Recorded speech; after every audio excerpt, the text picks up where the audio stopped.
o tema foi sugerido pela Roseli. Esse tema, na verdade, vocês a gente vai perceber que ele já foi, provavelmente ele já foi falado aqui sobre os aspectos ou as palavras, né? E basicamente esse tema, ele vai entrar dentro, ele vai estar dentro das bem-aventuranças, onde Jesus basicamente vai falar bem-aventurados os mansos e pacíficos, porque eles possuirão a terra. É basicamente isso. Então, provavelmente vocês já estudaram isso, já leram o Evangelho, já estudaram esse respeito, né? Enfim. Mas afinal de contas, né? O que vinha a ser injuriar, injúria, né? O que significa isso? E quantos de nós ainda nos injuriamos, ou somos injuriados?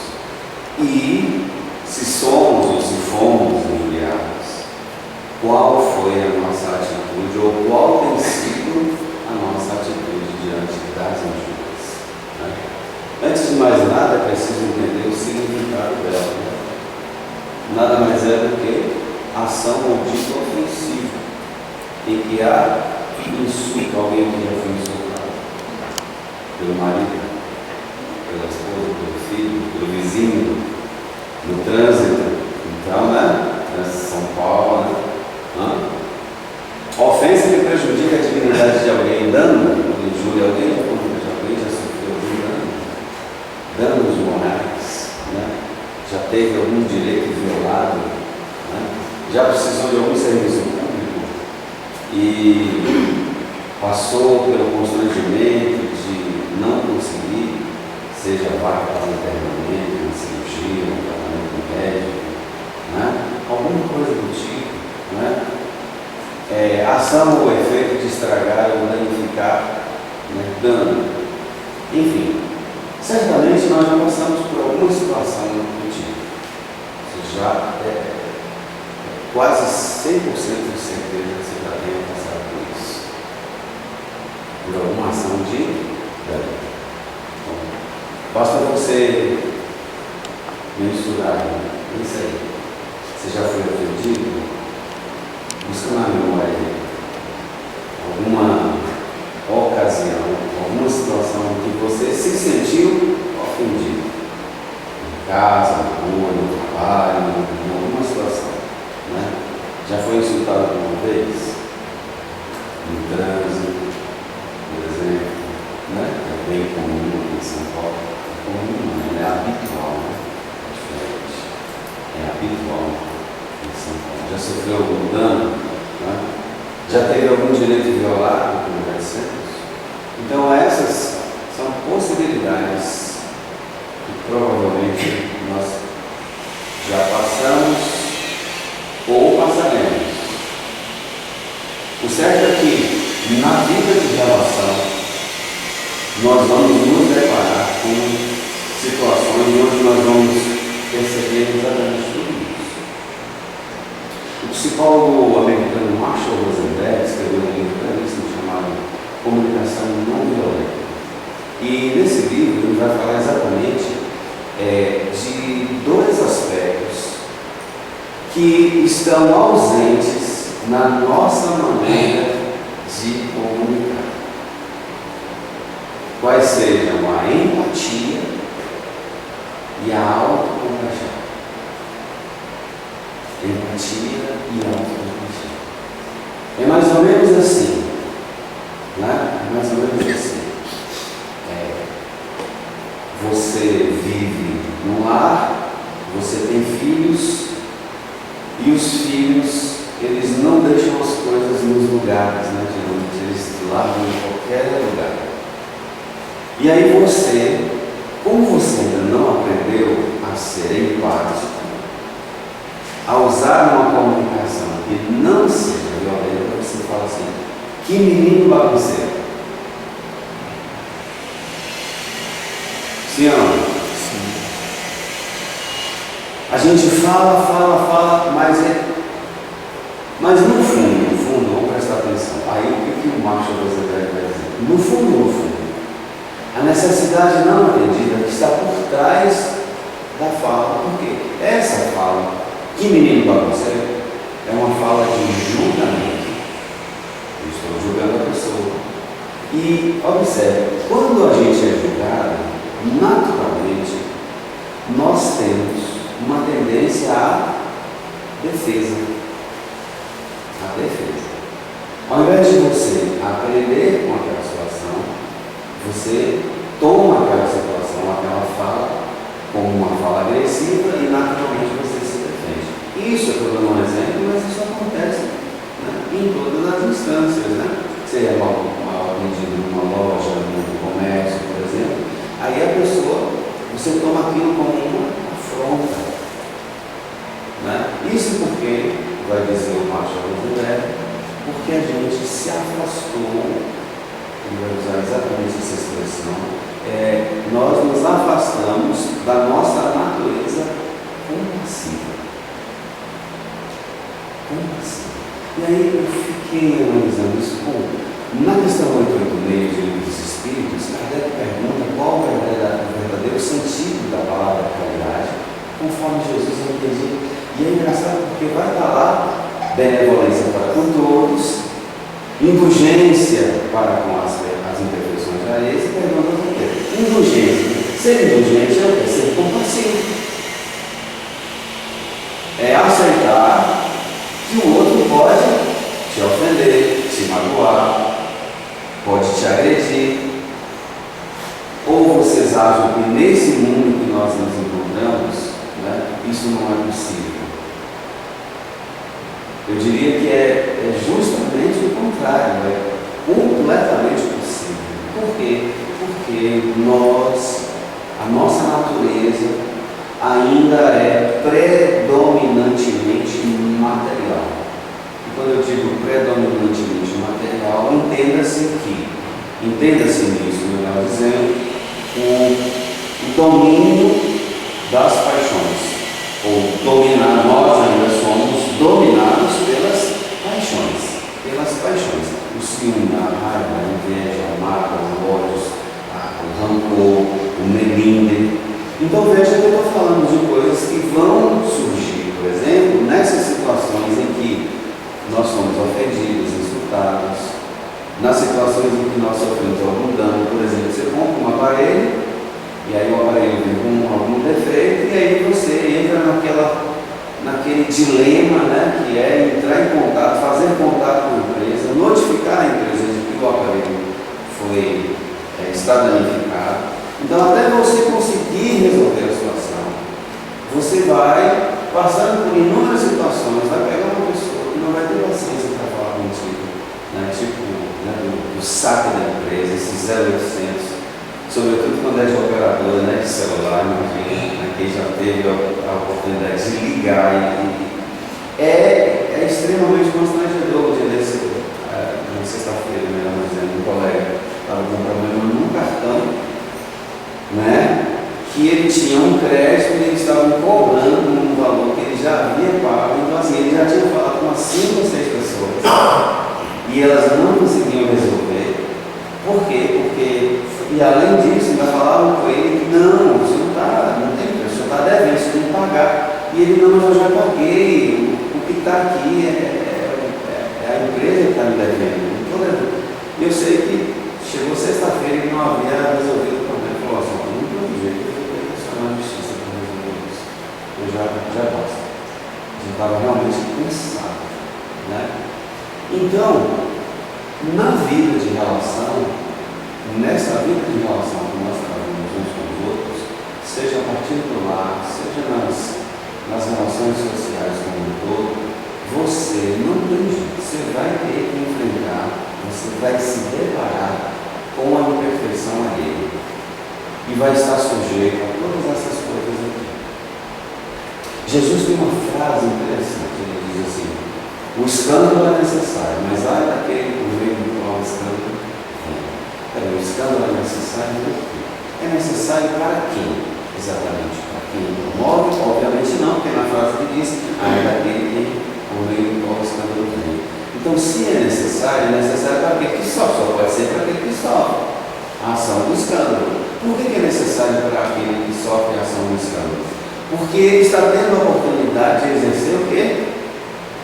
A verdadeira caridade conforme Jesus ensinou. Benevolência para com todos, indulgência para com as imperfeições alheias e perdão das ofensas. Só que a gente não faz isso, a gente faz o contrário, né?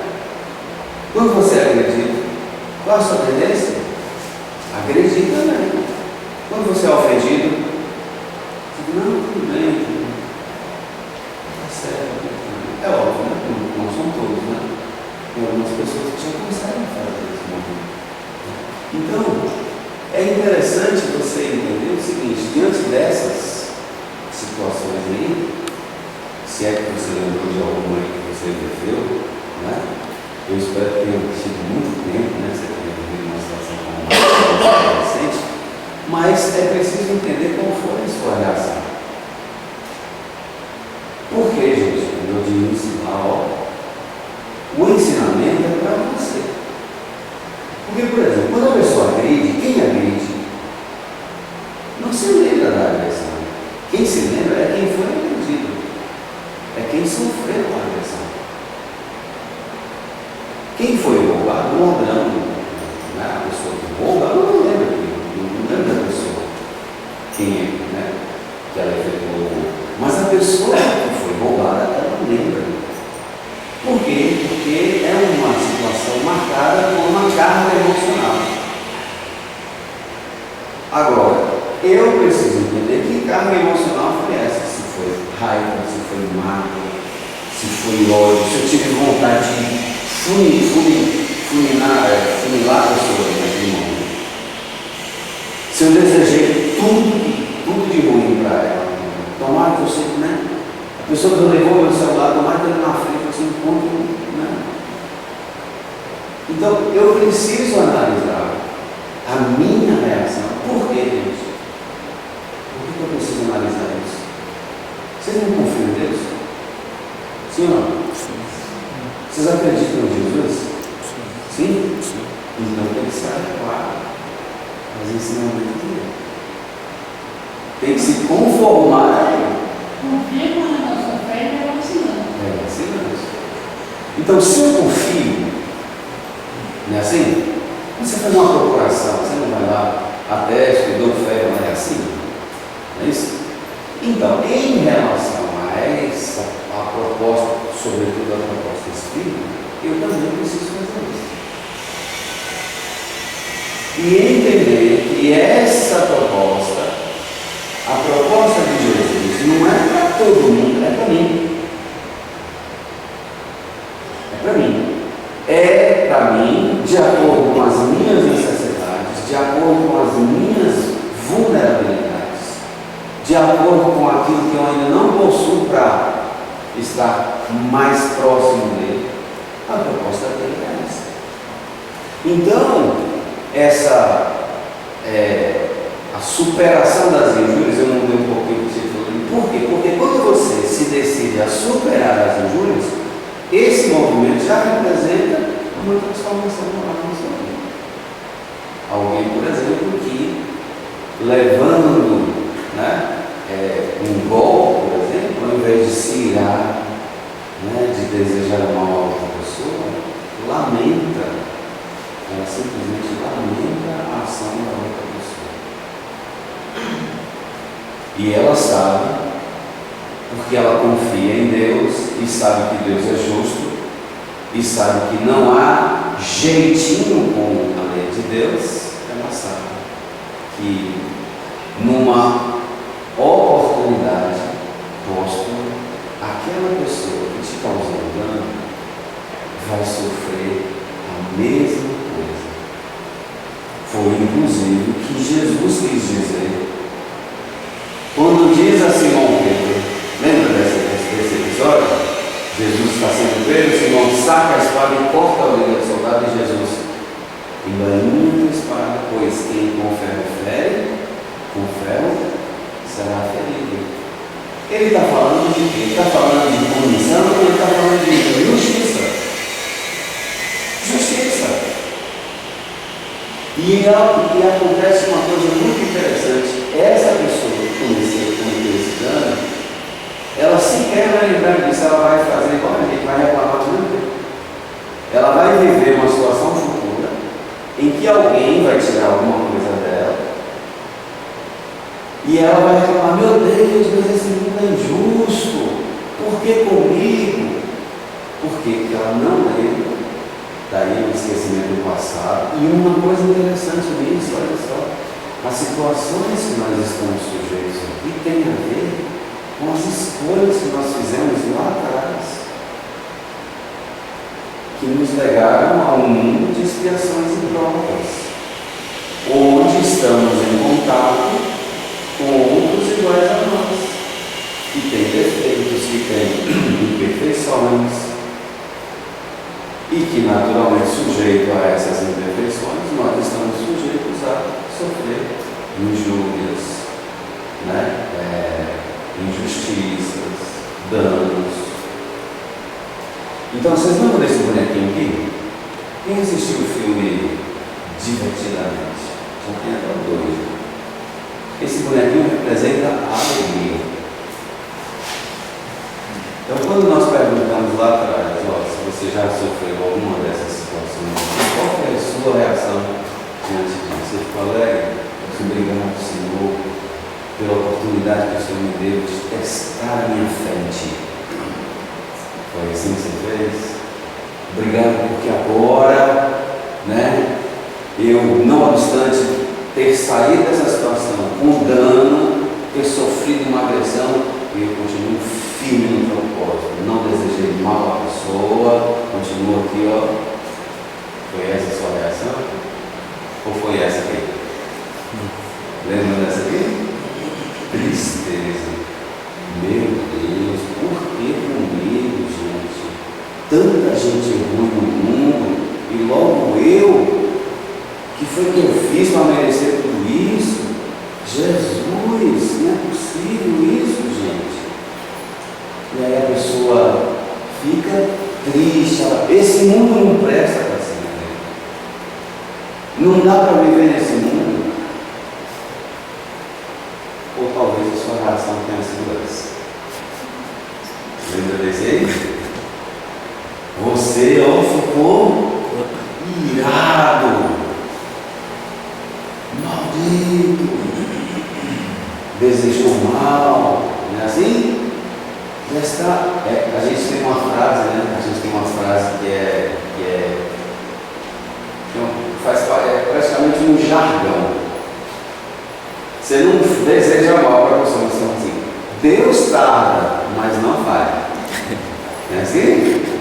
Deus tarda, mas não falha. Ou seja, você está dando uma disfarçada na sua vingança. E aí você fala: Deus tarda, mas peraí, mas como você conhece Deus? Deus não tarda. Primeiro que Deus não tarda, você nem sabe quem Ele é exatamente. Nós temos noções muito vagas a respeito deste ser.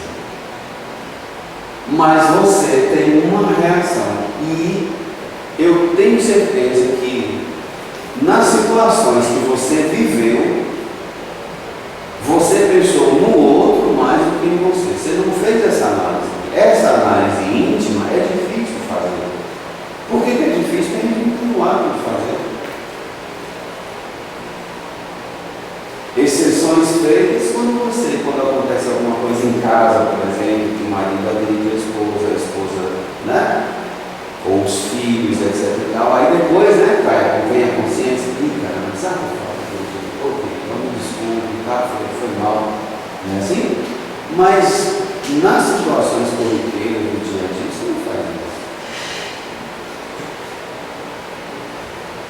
E dificilmente você vai agradecer pela situação. Obrigado, Senhor. Que venha mais. Preciso sair dessa vida pleno, de confiança em Ti. E aí, olha só, esse texto que a Rosalina nos passou, lá da Revista Espírita, de fevereiro de 1862, é do Espírito Lázaro. O Espírito Lázaro é um Espírito bastante presente na codificação, escreveu vários textos. E aí, olha só o que ele fala: a alma habituada ao doçura não consegue uma cura nem iminência. Ele não se sente ofendido, triste, mas ao mesmo tempo ele também não se vinga.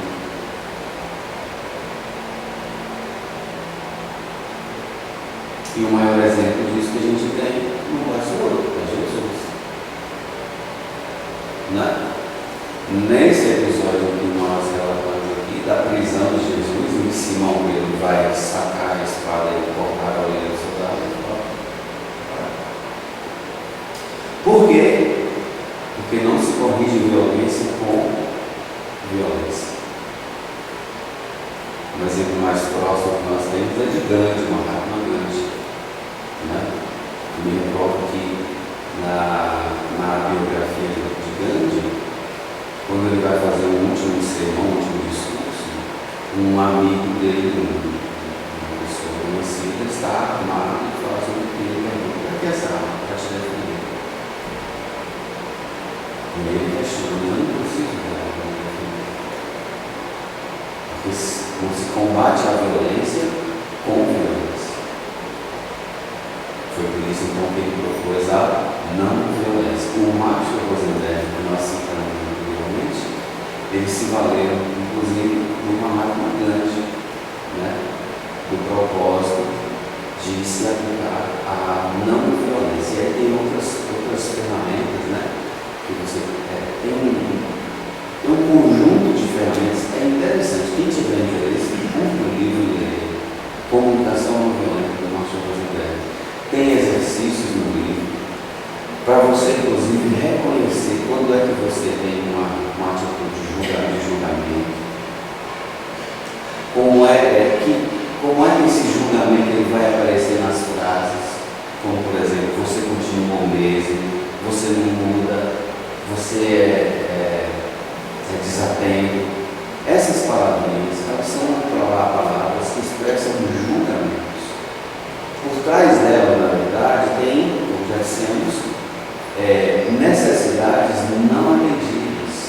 Então, quando você reclama do seu filho da bagunça que ele faz, na verdade você não quer chamar ele de bagunceiro. Você quer dizer para ele assim: olha, vamos manter a casa nova. É diferente.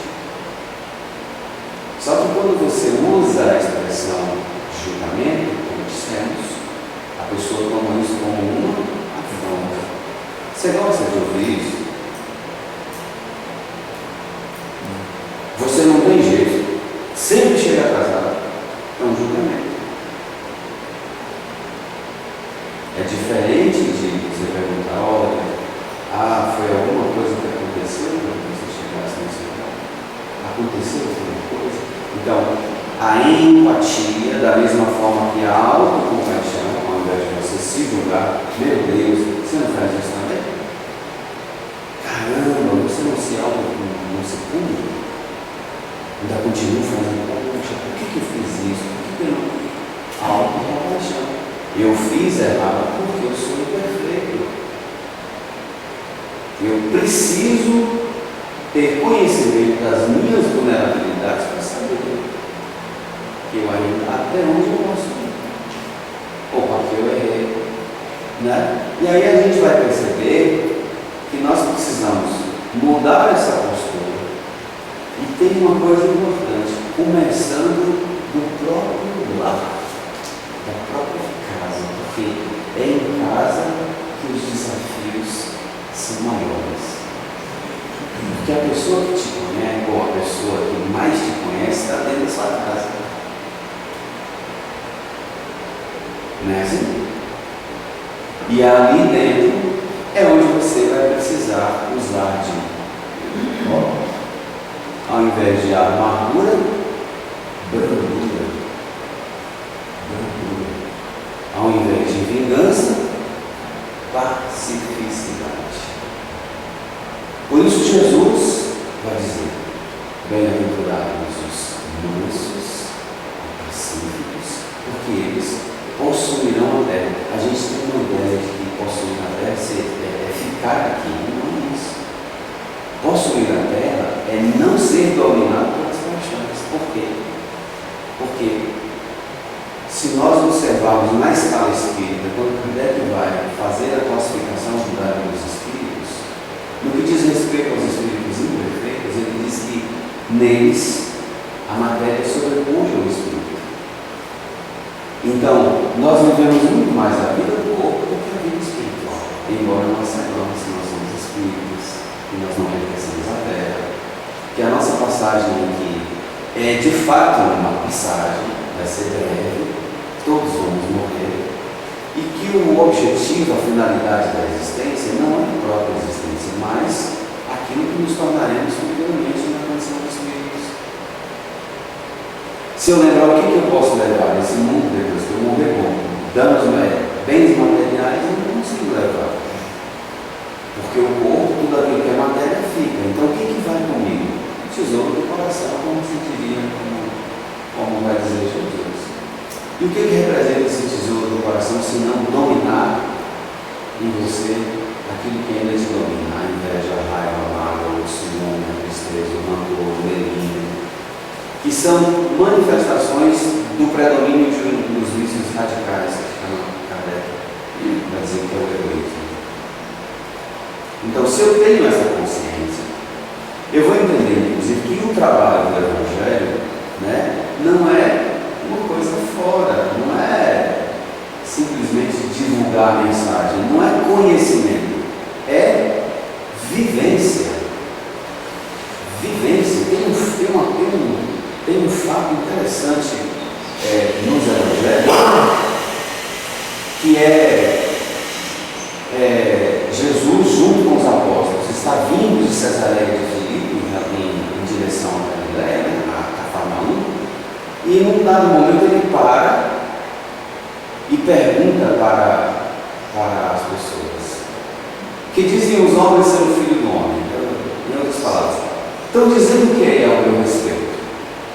E aí uns dizem que tu és Elias, outros que tu és Jeremias, e alguns outros que tu és algum dos profetas. Aí ele vai e pergunta para o grupo, para os 12: e vós? Quem dizeis que eu sou? Beleza. Qual é a visão de vocês em relação a mim? Jesus. Aí Simão Pedro, que não era Simão Pedro, ele era só Simão, diz a ele: tu és o Cristo, o Filho do Deus vivo. Tu és o Cristo, o Filho do Deus vivo. E ele responde: bem-aventurado és tu, Senhor, porque não foi nem a carne nem o sangue que te revelado, mas o meu Pai que está no céu. E aí tem um fato interessante, ele diz assim: a partir de hoje, tu te chamarás pedra. A partir de hoje, tu te chamarás pedra. E sobre esta pedra erigirei a minha igreja. Sobre esta pedra erigirei a minha igreja. Que pedra? Vocês entenderam? Entenderam? Simão reconhece quem? Então, para você, para Jesus erigir a igreja em você, o primeiro passo é você reconhecê-lo como, aí eu vou dar uma palavrinha, modelo e guia. Se você não reconhece ele, você ainda precisa de algum tempo para perceber isso. Porque eu estou falando aqui da superação das injúrias, e talvez você ache que isso não tem nada a ver com o Evangelho. Mas é exatamente a superação das injúrias que representará a ação do Evangelho na sua vida.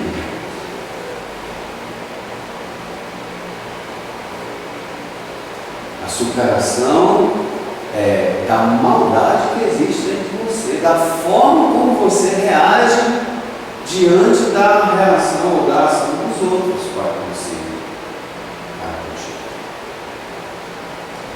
Então, me agredindo. Se me agridem, a gente não ouve isso aqui? Né? Quem é da minha época, mais ou menos aí, né? Se chegasse em casa apanhava de novo. Não era assim? Não é isso? Então, a gente precisa mudar isso. Por quê? Porque nós precisamos nos tornar O ser pacífico e manso, ele vive uma vida plena. Ele não desenvolve rugas, porque essas emoções nos envelhecem.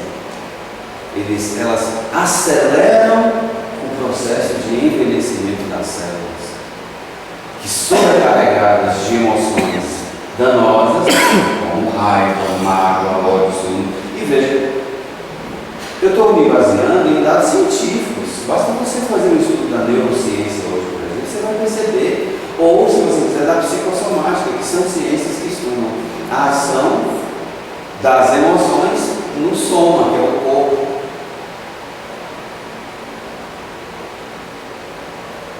Já dizia o ditado popular, né?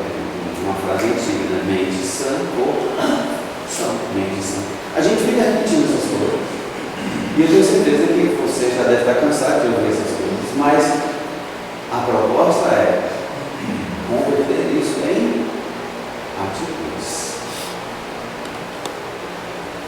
Em verdade vos digo, o fel interno corrompe a alma, e a pedra enorme que é na verdade, é a pedra enorme que afixa ao solo e retarda a sua elevação.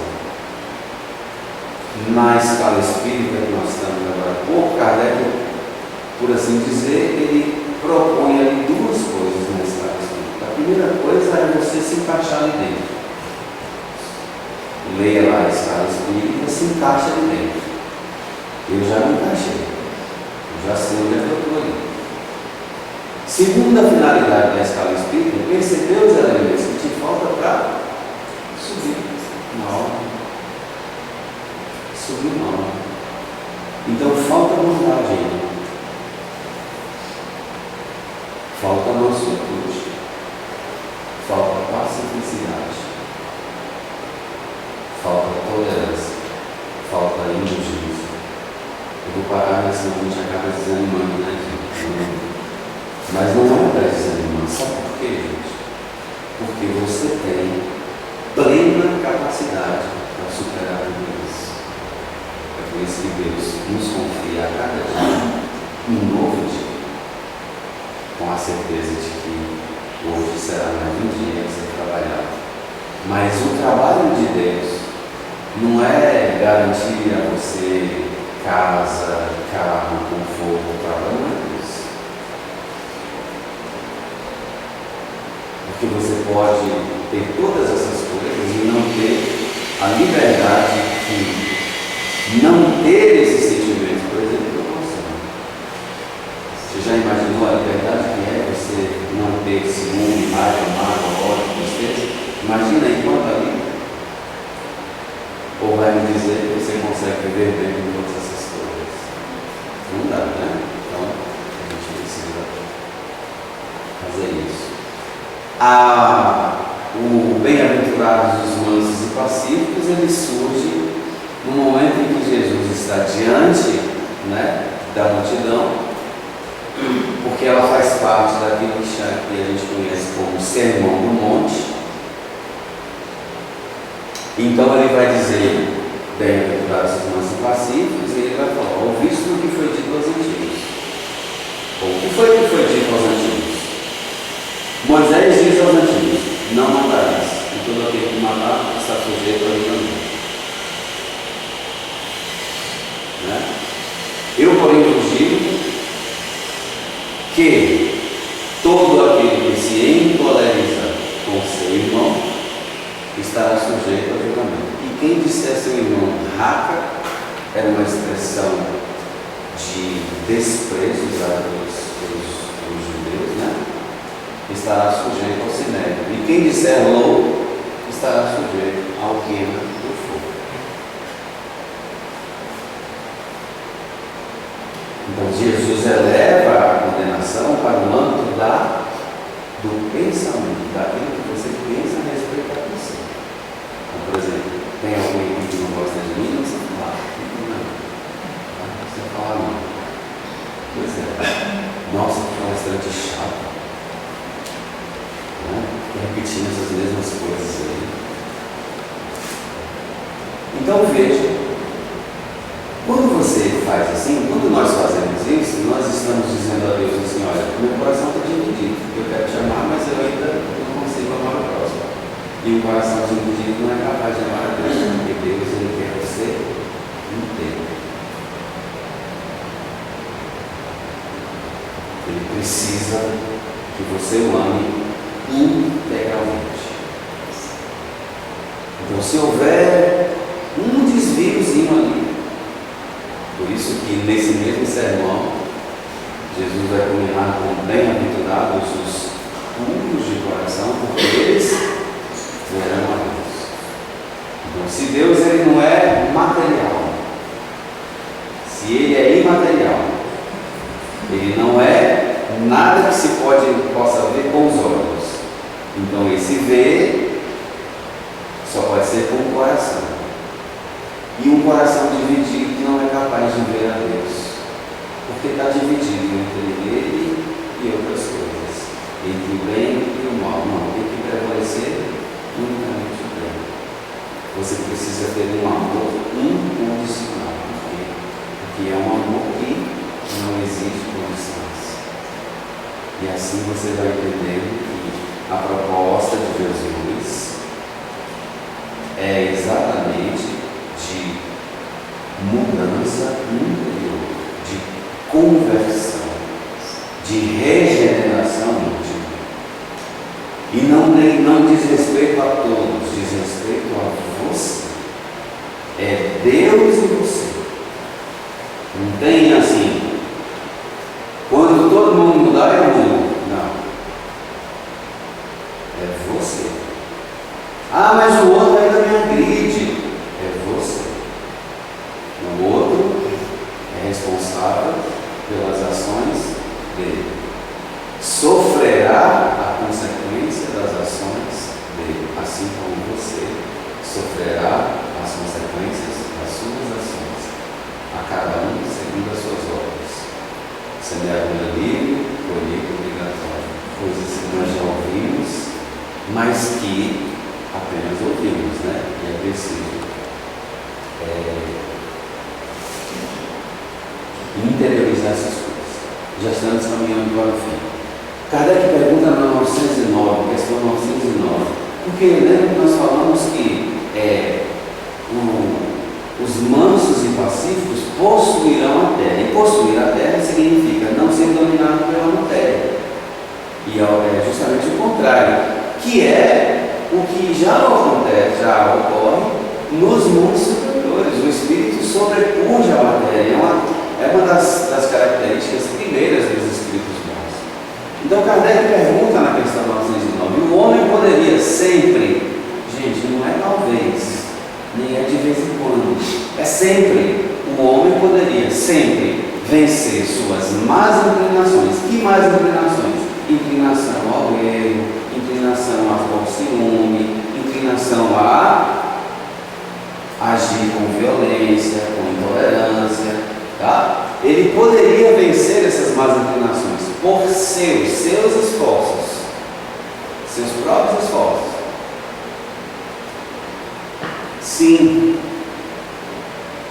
Aí eles poderiam ter parado aqui, não estava bom, mas aí eles foram um pouquinho mais longe. Ó. E às vezes por frágeis esforços.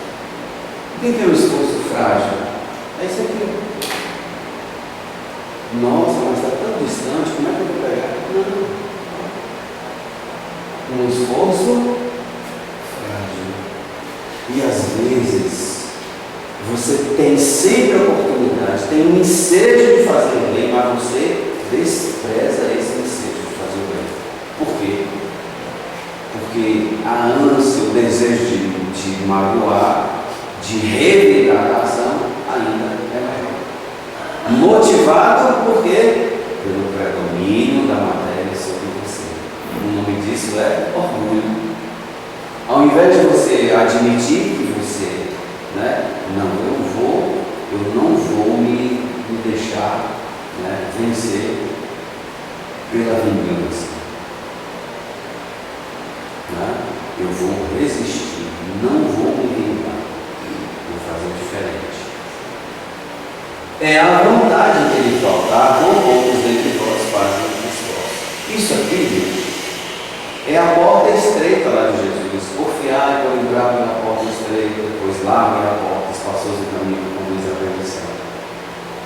Estreita é a porta e apertado o caminho que conduz à vida, e são poucos os que por ela passam. Por quê? Porque para passar por um caminho apertado, você precisa se livrar dessas quinquilharias, inveja, raiva, mágoa, ódio, ciúme, tristeza.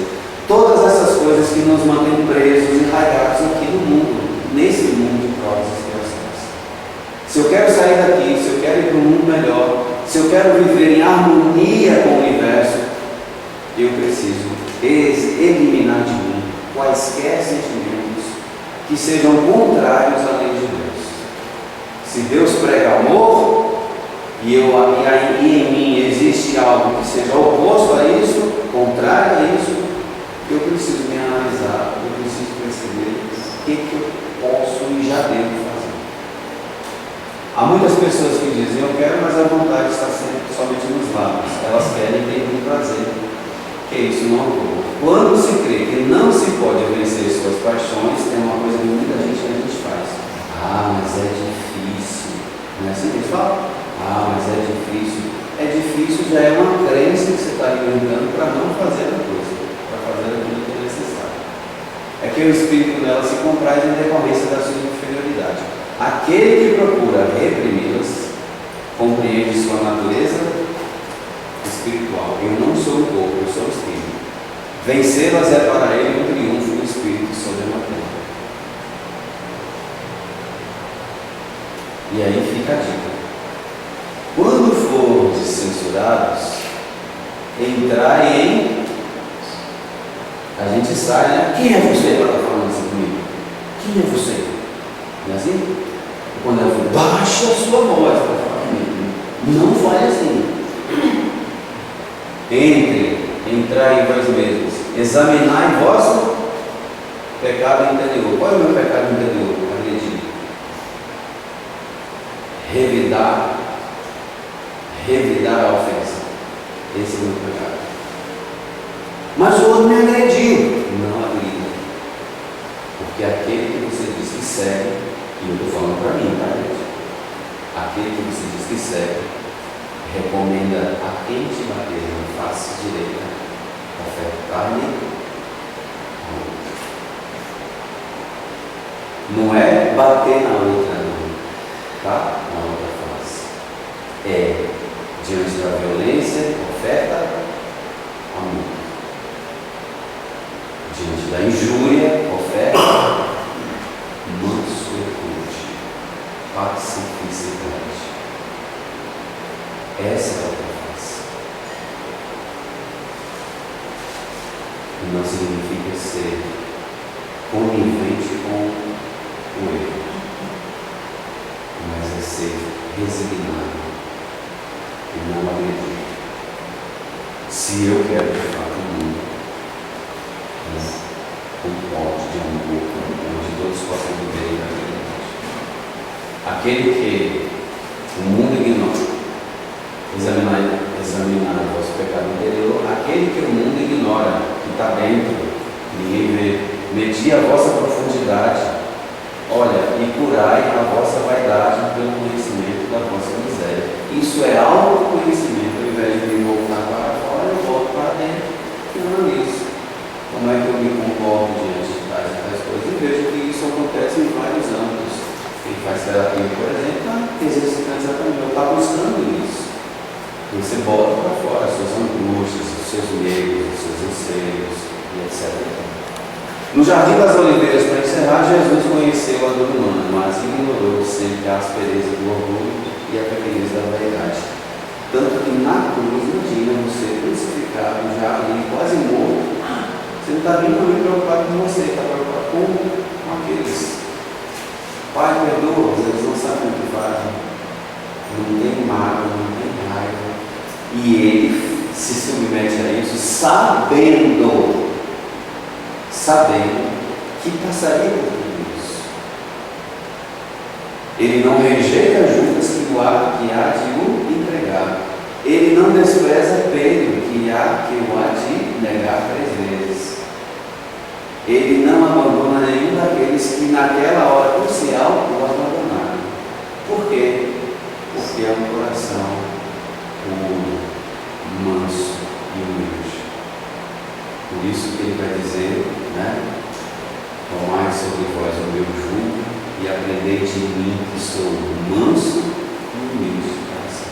aprender de mim, manso e humilde. É por isso que na doutrina espírita ele é apresentado como um modelo de guia. Usa na sua vida, da forma como você puder, mas saiba que você pode muito. Você tem capacidade para vencer o orgulho, a raiva, a mágoa, o ódio. Mas o problema maior está exatamente aqui, ó, tá? Está exatamente aqui, ó, nesse elemento aqui, ó. Se você não quiser, nem Deus conseguirá fazer por você. Por quê? Porque Ele respeita a sua liberdade de ser.